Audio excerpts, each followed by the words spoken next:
Hello, Berkshire Hathaway Home Services sales executives for our video message of the week. All right, we're starting a brand new series this week, and it's entitled Treating Your Business Like a Business.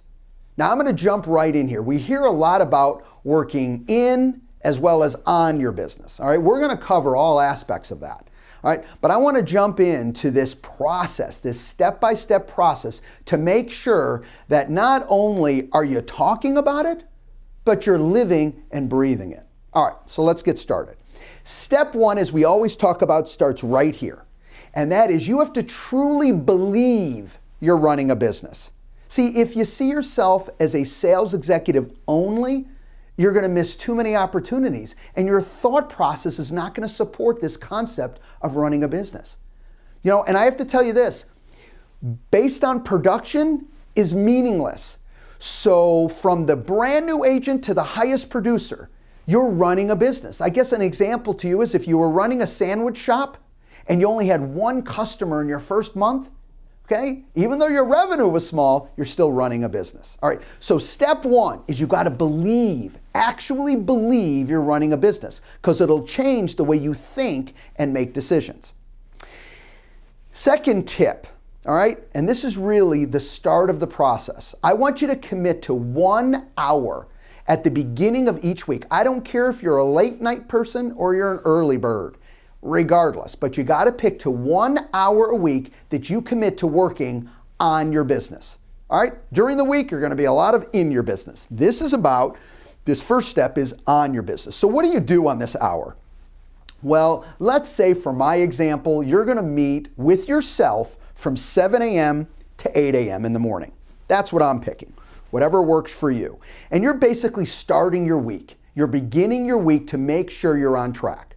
Well, step one in that is you ask yourself, how did last week go? And specifically dealing with your daily revenue commitment. See, if that's not on pace, you're blowing it. Most important thing you've got to first drive is revenue. Once you're driving revenue in a positive direction, so many more things can fall into place properly. So we can't skip this first step. So you ask yourself, how did my daily revenue commitment go each day last week? All right, if it wasn't on pace, then guess what? You got to start with a clean slate and say, this week, I'm hitting all 5 days on my daily revenue commitment, and I'm clear. And what do I need to do to make sure that happens? So you're not actually doing it in this hour. You're getting your mind around working on your business to make sure you absolutely do it. Remember, if you're meeting from, in my example, 7 to 8 a.m., once 8 a.m. hits, you're in your business now again, and you're rocking and rolling on that week. All right, so you've got to make sure you're on track for daily revenue within that hour. Secondly, I want you to pick one pain point, all right, just one.